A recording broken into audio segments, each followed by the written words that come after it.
It's a crisis killing people across the state at alarming rates, leaving others struggling to get into treatment. You may remember just last week in our Faces of the Opioid Crisis, we introduced you to some of the people who have been impacted firsthand. This morning, Caitlin Gosley has yet another layer to this issue and is now joined by a special guest. Caitlin.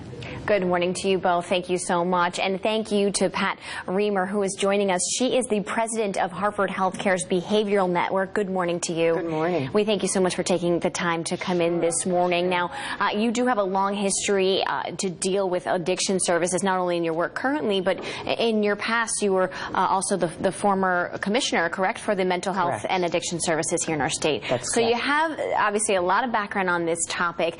You know, one of the things that I have to ask that, you know, we gathering these stories for this series, I've heard a lot of different opinions on, you know, what is happening with addiction in our state and why numbers of overdose deaths and things like that continue to go up. What are the changes that you personally have seen? I think that what's most troubling is that the overdose deaths continue to go up. So new numbers last week, well over 900 people have died of overdoses.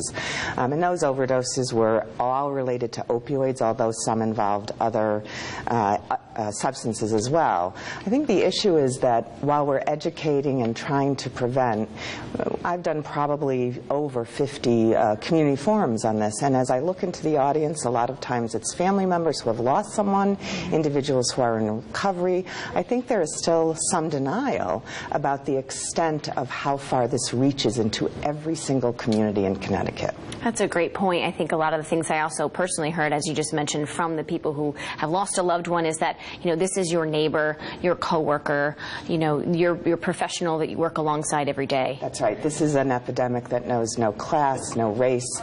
Everybody is being affected by it. There is not a town or a city in the state of Connecticut that has not had at least one individual in treatment. And if you think about the fact that only about 10% of people with substance use disorders get into treatment, then you have to think about those numbers and really multiply them. So it's much higher. Those numbers absolutely growing, and you mentioned, you know, the number of overdose deaths for 2016 actually spiking. You know, we've been tracking those numbers from 2013 and on and on. And what is it going to take, I suppose, is the question, to lower those numbers? I think we've had a lot of opinions on that matter, but in your opinion? Right. So I think that there's multiple factors that we have to have in place. We have to have prevention and really talk to our kids around the issue of how dangerous substances in general are.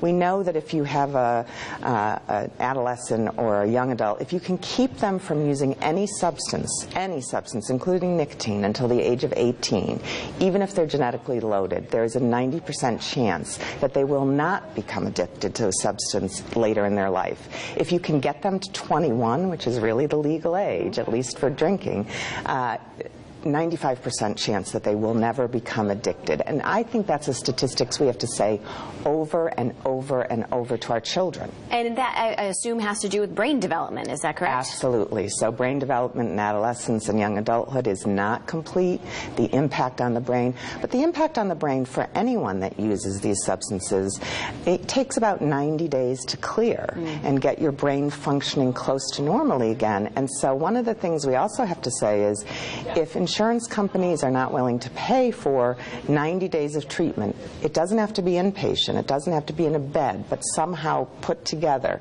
you may as well throw your money out the window. And I think that's very important for people to know. Yeah, that is something that we also talked about in our series last week, is changing the way insurance companies sort of treat this as a chronic disease rather than just a behavioral thing. Now, let's talk about treatment. I know Hartford Healthcare launched Match. Correct. Can you, tell everyone about that? Sure. Match is medication-assisted treatment close to home. We are bringing up these clinics in a variety of areas. Right now, Glastonbury, Avon, Cheshire. We're looking at the next sites, potentially West Hartford, potentially Southington. These are programs that provide medication, first to detox people from the substances they're using, and we do primarily opioid treatment there, but we do other things as well. And then put them on medication like Suboxone, which is one of the medications we use. We We know that if you are on a medication-assisted treatment, there's about between 75 to 80% chance that you will be more successful than someone who simply detoxes and tries to remain completely abstinent from any substance. So we really believe that this works for people, and we're seeing that as we're treating people in these clinics. An interesting concept. I know we hear a lot about people wanting to get into long-term treatment, but this is something that people can sort of stay at home, Correct. continue with their daily lives, receive the counseling they need that has That's to right. go alongside it, correct? That's right. We really do believe that just giving somebody a prescription for Suboxone is not a good thing. They need psychosocial supports. And these programs are particularly being utilized by professionals, people that want to work during the day. We have evening hours, and people that can live at home if their loved ones are willing to support them and be involved in their treatment. Of course, and I think that's a great point, that this is impacting not just the folks that are dealing with addiction, but of course their circle around them, That's their right. loved ones, their community. Any advice to them as we sort of finish up here? I think the families really need to understand this is a family disease, especially for adolescents, and having treatment in Connecticut where you can be involved in the treatment is really a key. Well, thank you so much for joining us this morning. Again, Pat Rehmer from the Hartford Healthcare's Behavioral Network. And